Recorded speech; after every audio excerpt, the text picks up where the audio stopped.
आप सभी को सादर सादर सेवा जोहार। मैं आदरणीय नारायण डॉक्टर जय लिंगो और आप देख रहे हैं लिंगो टीवी यूट्यूब चैनल। प्रिय दर्शकों, चलिए आप लोगों की कमेंट के ही सिलसिले में आज फिर हम एक और कमेंट आया है हमारे कमेंट बॉक्स में, उसके प्रश्न के बारे में हम विचार करेंगे, चर्चा परिचर्चा करेंगे। तो हमारे गिरीश तिरुमाल गिरीश कुंजाम जी हैं, जिन्होंने हमारे कमेंट बॉक्स में यह पूछा है कि लिंगो दादा कि हमारे पेन पुरखा में देवी देवता में कौन कौन से हम जीवा भाव करते हैं। तो ऐसा नहीं है कि कौन कौन से जीवा भाव करते हैं। यह जो हमारी वीडियो प्रतापगढ़ कामठी की जो नारसिंह बाबा है, यहाँ पे हम लोग बकरा की पूजन कर रहे थे, तो बकरा की जीवा भाव कर रहे थे, तो उसी वीडियो में यह कमेंट आई है। तो ऐसा नहीं कि कौन से देव में मतलब कौन से पेन पुरखा में कौन से जीवा भाव करते हैं, ऐसा नहीं है।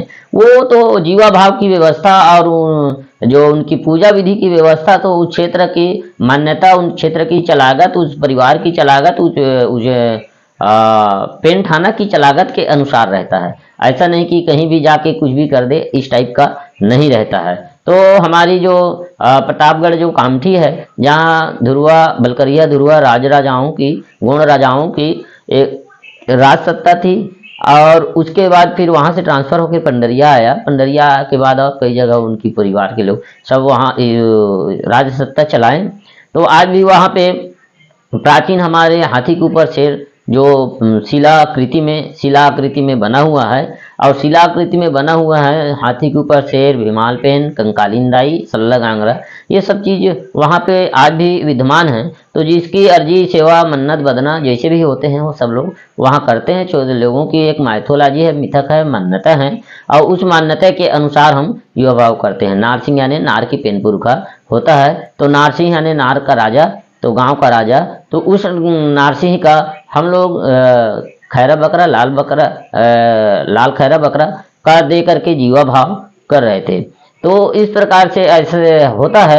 और जीवा भाव की व्यवस्था हर घर में अलग अलग होती है, कहीं मुर्गा, कहीं सुअर, कहीं बकरा, कहीं भेड़ा, इस प्रकार से देते हैं।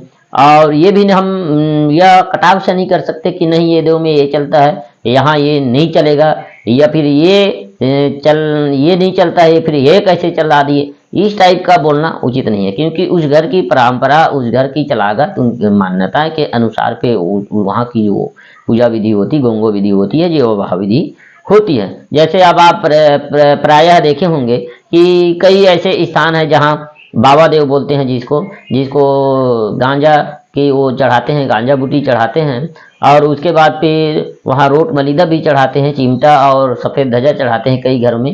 लेकिन कई घर ऐसे भी हम देखे हैं, और आप लोग भी देखे होंगे कि बाबा देव में जोगवा बकरा की भी पूजन देते हैं, जीवा भाव देते हैं। जिसकी छिटकारी को जैसे रोट मलिदा चढ़ाते हैं, उस बाबा की छिटकारी को रोट मलिदा को मातृशक्ति सेवन नहीं कर सकती, मातृशक्ति उनसे दूरी बनाती है, इस प्रकार से रहते हैं। लेकिन कई घर में ऐसे हैं कि वहाँ जोगवा बकरा देते हैं, कई घर में मुर्गा दे देते हैं, लाल मुर्गा, तो जीवा भाव भी दे देते हैं। तो ऐसा है। अब वो उसको कहोगे कि नहीं वहाँ की भाव देवता में ऐसा था, यहाँ की में आप भाव देवता में ऐसे क्यों कर रहे हो, ऐसे कहना तर्क संगत नहीं है। ऐसा कहना और मतलब ये प्रतीत होता है कि हम उसके बारे में सही से अध्ययन नहीं कर पाए। अगर अध्ययन किए होते तो हम इस प्रकार से बेतुकी की कटाक्ष नहीं करते। अब ऐसा क्यों होता है, ऐसा क्यों नहीं होता है, इसके बारे में आपको जानना है तो पहले आपको उस पेन पुरखा की इतिहास को जाननी होगी। उन पेन पुरखाओं की जो कहाँ से उनकी मान्यता बनी, उनको क्यों मानते हैं, उनको हमको जाननी होगी। तब हम जानेंगे कि हमारे पेन पुरखा को क्या देते हैं और क्या नहीं देते हैं, यहाँ की क्या दे रहे हैं, वहाँ की क्या दे रहे हैं। तो अब इसी संबंध में आपका जो आया था, तो मैं यही समझता हूँ कि वहाँ नारसिंह में जो प्राचीन काल से हमारे पूर्वज लोग जो प्रथाएं चलाई आ रही थी पूजन और मारन की, जीवा भाव की, वही को हम लोग वहाँ किए। कि हमारे लोग मन्नत किए थे, बदना किए थे, तो बदना किए थे, इच्छा थी, उनकी इच्छा पूर्ण हो गई। तो इच्छा पूर्ण हो गई तो फिर बकरा की पूजन दिए। तो मैं भी गया था वहाँ, फिर बढ़िया से हम लोग बोले कि दादा जीवा भाव होते हैं, तो कई जीवा भाव तो शब्द सुनते हैं लोग, लेकिन जीवा भाव किस विधि से होता है, कैसे करते हैं, एक वीडियो बना के डाल देते हैं कह के। तो फिर चलो भाई डालो, डाली दो, देख लेते हैं, सब देखें, समाज हमारी व्यवस्था को जाने, हमारी व्यवस्था क्या है, हमारी गुणियनों की व्यवस्था किस प्रकार से चलती है, कैसे हमारी आस्थाएं होती हैं, इसके बारे में तो भी जानने चाहिए। और देखेंगे तभी जानेंगे, बताएंगे तभी सीखेंगे। तो इसलिए हम लोग ये वीडियो बना के डाले थे। तो फिलहाल आप सभी को सादर सादर सेवा जोहार। कहीं ना कहीं मुझे ये लगता है कि मेरे इन शब्दों से, इन बातों से आप लोगों को संतुष्टि मिलती होगी। संतुष्टि नहीं है आप लोगों की, प्रश्न जो किए उसमें अगर मैं बताने में सक्षम नहीं हो पा रहा हूँ, तो आप पुनः ही जिस आधार पे आप जानना चाहते हैं उसके हिसाब से आप एक बार फिर कमेंट बॉक्स में प्रश्न कीजिए, आपका उत्तर देने का प्रयास करूंगा, आपके बीच में आकर के चर्चा करने की प्रयास करूंगा। फिलहाल आप सभी को सादर सादर सेवा जोहार। जय प्रपेन, जय गुणवाना, जय लंकेश, जय रावण।